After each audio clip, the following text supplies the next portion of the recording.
Think of some of the top luxury brands in the world.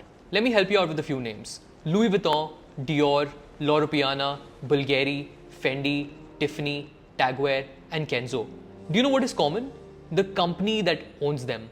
Luxury is a $1 trillion industry and one company dominates it. LVMH, Louis Vuitton Moët Hennessy. But what makes the story of LVMH even more interesting is that the man behind it, Bernard Arnault, did not create any of these brands. He is not a fashion designer, nor is he an innovator.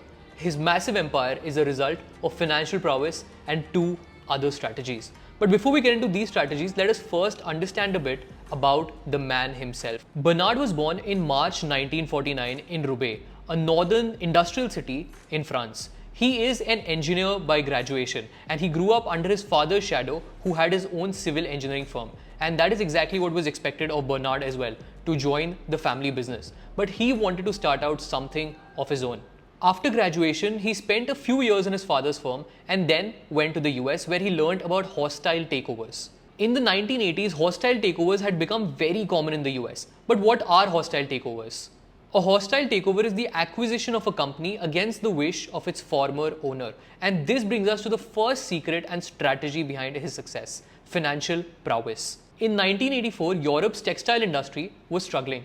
One such company was the almost bankrupt, and please excuse my pronunciation, Frères, which had many businesses under it. It had a departmental store, it had a retail store, and a fashion firm. Now, Bernard Arnault was just interested in this fashion firm, and he bought 20% stake in this company for $15 million, and he raised another $80 million to buy the rest of the company. And this, by the way, was a hostile takeover.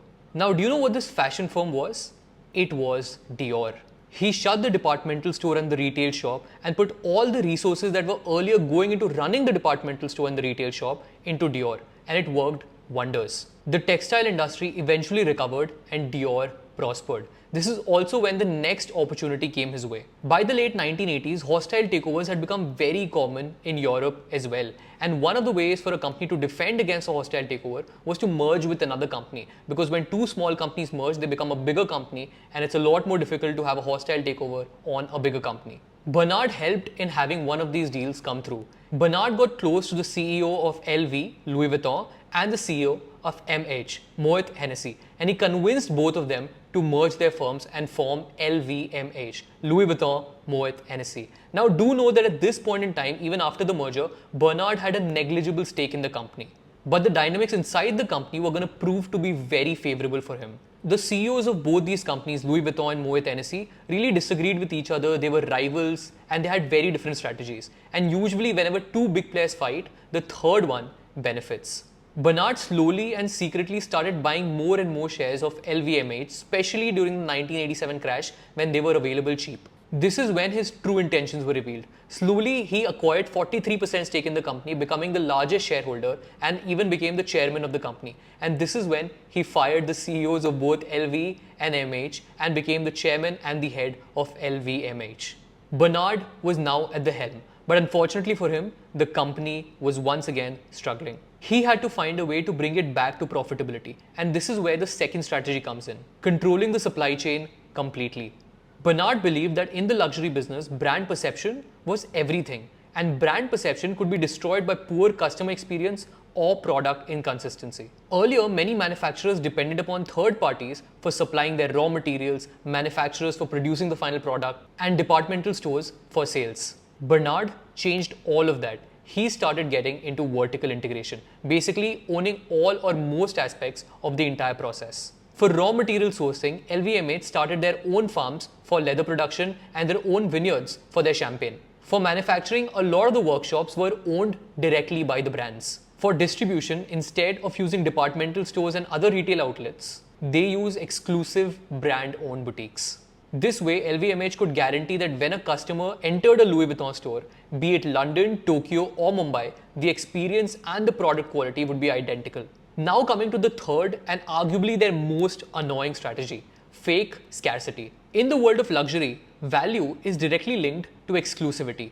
The rarer an item appears, the more desirable it gets. In Bernard's own words, a luxury product is sold when it's no longer available. Even though LVMH can easily produce tens of thousands of watches and bags, they purposely choose not to. They restrict the number of products available. There are waiting lists for popular products like the Dior handbags or Tiffany jewelry. In fact, allegedly, a lot of these luxury product companies burn their unsold products rather than selling them at a discount. While they've denied this, this could very well possibly be true. You'll never see a discount at a Louis Vuitton store. In fact, you could walk in with money ready to buy their products and still be told that the model that you're looking for is not available. This scarcity creates a sense of urgency and prestige. In recent times, to top it all off, some people have complained that they were ignored in these stores. And this is probably done on purpose to offend you, to basically hurt your ego, which would eventually lead to you buying more of their products just to prove that you're rich.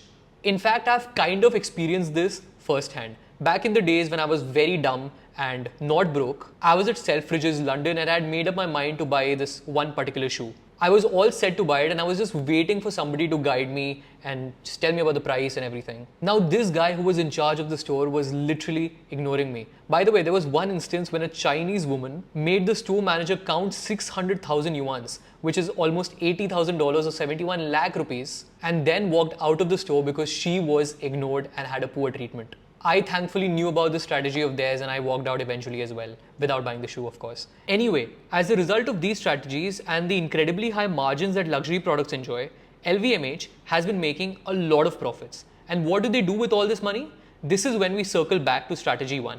Financial prowess. Bernard has always been on the lookout for companies in the fashion and lifestyle industry that are trading at either a cheap valuation or are a great fit for the company. For instance, he acquired the jewelry company Tiffany when it was struggling during the pandemic, and the fashion firm Bulgari when it was struggling in 2011. He's like Warren Buffett in this way, but his acquisitions have been restricted to the lifestyle and fashion industry largely. This list of acquisitions goes on and on. Let me name a few of them. Kenzo in 1993, Celine in 1996, Tagwear and Thomas Pink in 1999, Pucci in 2000, Fendi in 2001, Loro Piana in 2013, Off-White in 2021, and this list is longer than you can imagine. It is these acquisitions that have created the behemoth that LVMH is today. Its market capitalization is over $250 billion, their annual revenue nearly $100 billion, and their annual profits over $10 billion. As a result of all of this, Bernard Arnault has a net worth of $150 billion, placing him in the list of the richest people in the world. This brings us to the end of the video. I really hope you enjoyed it and found it useful. As always, thank you so much for watching and I hope to see you again soon.